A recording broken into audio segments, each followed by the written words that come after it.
Audio Jungle.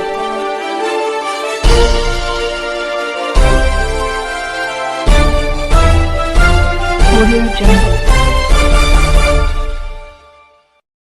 अभी आप देख रहे हैं कंचन न्यूज। इसे लाइक शेयर सब्सक्राइब करना ना भूलें ताकि न्यूज का नोटिफिकेशन सबसे पहले आपके पास पहुंचे। अब चलिए खबरें विस्तार से।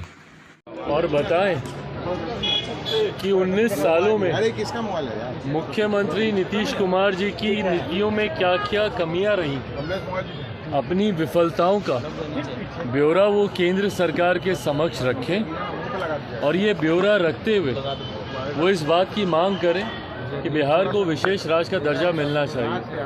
भाई देखिए, हम लोग पूर्णतः इस बात के समर्थन में हैं कि बिहार को विशेष राज्य का दर्जा मिलना चाहिए, पर जब हम या मुख्यमंत्री नीतीश कुमार जी विशेष राज्य के दर्जे की मांग करते हैं तो उनको इस बात को भी स्वीकारना होगा कि 19 साल में मुख्यमंत्री नीतीश कुमार जी की नीतियां बिहार की अर्थव्यवस्था को, बिहार के इंफ्रास्ट्रक्चर को, बिहार में पर कैपिटा इनकम को बढ़ाने में नाकाम रही हैं। यही कारण है कि बिहार में आज भी आज़ादी के 75 साल के बाद भी बिहार को एक विशेष राज्य के दर्जे की मांग करने की ज़रूरत पड़ रही है। और हकीकत है, बिहार का विकास मुख्यमंत्री जी की नीतियों से नहीं होगा। विशेष राज्य का दर्जा जब तक नहीं मिलता और उस दर्जे में भी साथ में जब तक सेंटर की मॉनिटरिंग नहीं होगी तब तक बिहार का विकास नहीं हो सकता। बिहार एक ऐसा राज्य है जहां पे केंद्र सरकार की योजनाओं की आई हुई राशि तक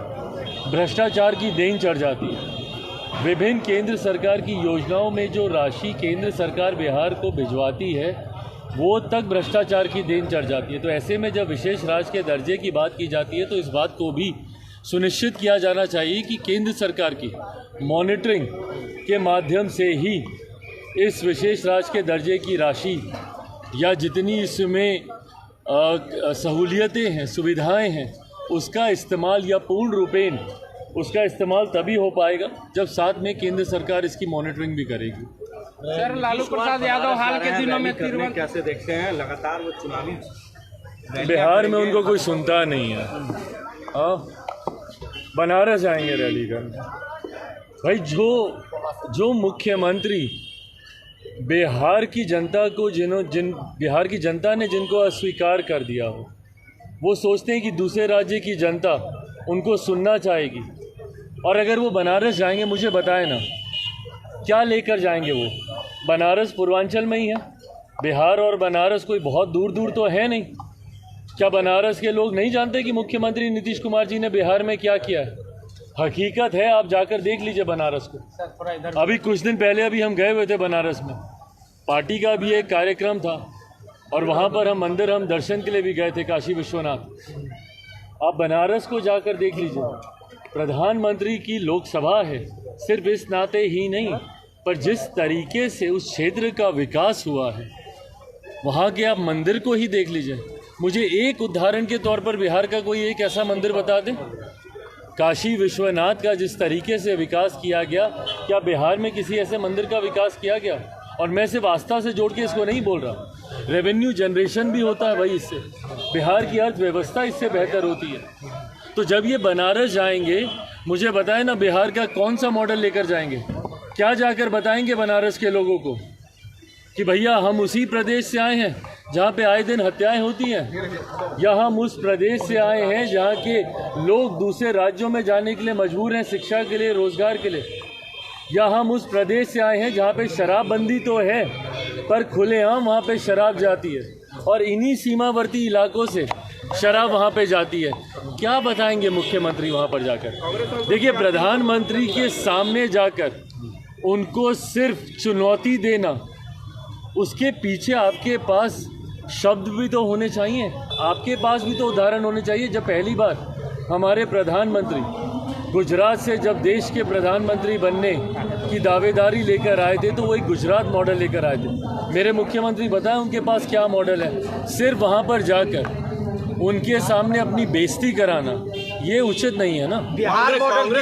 कांग्रेस के सांसद के घर 300 करोड़ की ईडी ने छापेमारी हुई है, कैसे देखते हैं? भाई हम इसमें क्या देखेंगे, बताएं यहाँ पे बिहार कांग्रेस के लोग, ये लोग जो बहुत विकास की बातें करते हैं, ईमानदारी की बातें करते हैं, हाथ कंगन को आरसी किया, ये तो सामने सामने की बात है ना, इसको तो झुटलाया नहीं जा सकता। ये लोग जो बोलते हैं कि इन लोगों के पास तो कोई काम ही नहीं है, विपक्ष के नेताओं के घरों पर छापे मारना, ईडी की रेड देना, सीबीआई के छापे करवाना, बट भाई जहाँ पे छापे हो रहे हैं वहाँ पे इस तरीके की तस्वीरें भी तो सामने आ रही हैं, जहाँ पे अलमारियाँ नकदी से भरी पड़ी हैं, जिसको संभवतः गिनने में दिनों लग गए हैं, अभी तक भी इसकी काउंटिंग चली रही है। आखिरी जानकारी जो मिली थी 290 करोड़ के आसपास की नकदी बरामद हुई थी और अभी भी कई बैग्स बाकी हैं। तो ऐसे में बताएं कांग्रेस के नेताओं को इन बातों का जवाब देना ज़रूरी है। ये लोग जो बात बात पे विक्टिम कार्ड खेलते हैं कि हम ही लोगों के साथ ऐसा, हम ही लोगों के साथ ऐसा, भाई इसीलिए क्योंकि ये तस्वीरें सामने आ रही हैं। बताएं कांग्रेस के नेता कि भाई ये तस्वीरों को क्या वो झुटला सकते हैं? जवाब कांग्रेस के नेताओं को देना होगा और बिहार कांग्रेस को इस बात का भी जवाब देना होगा कि जब नए मुख्यमंत्री जो इनके तेलंगाना के बने हैं और वो बिहारियों के डीएनए पे सवाल उठाते हैं, इन तमाम बातों का जवाब देना बिहार कांग्रेस, क्या वो इनको स्वीकार करती है? राहुल जी जब भारत जोड़ो यात्रा पर निकलते और संभवतः चर्चा हो रही है कि दूसरा चरण होगा, दूसरा चरण ईस्ट टू वेस्ट या वेस्ट टू ईस्ट होगा, संभवतः इस बार वो बिहार भी आएंगे, तो जब वो बिहार अगर वो आएंगे तो क्या वो इस बात से सहमत हैं कि जब तेलंगाना के डीएनए को बिहार के डीएनए से बेहतर तेलंगाना के नए मुख्यमंत्री जो कि कांग्रेस के हैं, जब वो इन बातों को कहते हैं? हकीकत है कि कांग्रेस की फजीयत सिर्फ इसी बात से होती है और कांग्रेस जनता के बीच अपना विश्वास नहीं बना पाती इन्हीं कारणों की वजह से, जहां इनके लोग भूल जाते हैं कि कांग्रेस, अगर या तो आप मान लीजिए भैया कि एक क्षेत्रीय पार्टी ही बनकर रह गई है कांग्रेस, अगर सिर्फ तेलंगाना में ही कांग्रेस को राजनीति करनी है तो ये बयान बिल्कुल सही है भैया, फिर आप बाकी राज्यों के डीएनए को आप गाली दीजिए, एक क्षेत्रीय दल बन के रह जाइए। पर अगर आप एक राष्ट्रीय पार्टी हैं और राष्ट्रीय पार्टी अगर आप अपने आप को बनाए रखना चाहते हैं तो इस तरीके से क्षेत्रवाद नहीं चलेगा। आप एक राज्य को आप गाली देंगे और दूसरे राज्य में राजनीति करेंगे। एक सवाल और है, खूब हो रहा है के पाठक जिस तरीके से शिक्षा विभाग को लेकर, अरे प्रभु के पाठक जी का कार्य वही जाने, किस तरीके से वो बिहार में कार्य करना चाहते हैं और मुख्यमंत्री जी क्यों उनकी इन गलत बातों को, गलत फैसलों को और आए दिन उनके विवादित फैसलों को क्यों संरक्षण देते हैं, वो के पाठक जी जाने। और उनके लिए कई नेता है, कांग्रेस के कई नेता है जो के पाठक के विरोध कर रहे हैं, इस्तीफे की मांग करेंगे, फिर भी मुख्यमंत्री जी कोई संज्ञान नहीं ले रहे। तो भाई मुख्यमंत्री बताए ना कि क्यों इनके इतने दुलारू हैं ये, जब उनका विरोध बिहार की जनता तक करती है, उनकी नीतियों को लागू करने के बाद जब वापस लेना पड़ता है, विवाद होते हैं, उसके बाद भी मुख्यमंत्री क्यों उनका संरक्षण कर रहे हैं? हाँ सर, हाल के दिनों में लालू प्रसाद यादव तिरुवनंतपुरम बालाजी गए थे और भाई वो व्यक्तिगत अपने कार्यक्रम से गए और थे। मुख्यमंत्री नीतीश कुमार भी रात में गायत्री महायज्ञ में शामिल हुए और इसी दल के लोग सनातन को कभी गाली दिया करते थे। भाई सवाल तो हम लोग का यही उठता है ना, सनातन को गाली ही नहीं दिया करते थे। सनातन धर्म को जब समाप्त करने की बात होती है तो उस पर ये लोग खामोश रहते हैं। तथाकथित जो इंडिया अलायंस है उसमें एक बार इसके विरोध में वो लोग बात करना ज़रूरी नहीं समझते। सनातन को गाली दी जाएगी, उस गठबंधन में ये लोग रहेंगे, पर उसके बाद इसी धर्म का पालन ये लोग अपने व्यक्तिगत कार्यों के लिए या अपने और मनोकामनाओं को पूरा करने के लिए करेंगे, तो ये दोहरी रणनीति सही नहीं ना। एक तरफ बीपीएससी से बहाली ना हो। न्यू अपडेट के लिए देखते रहिए कंचन न्यूज।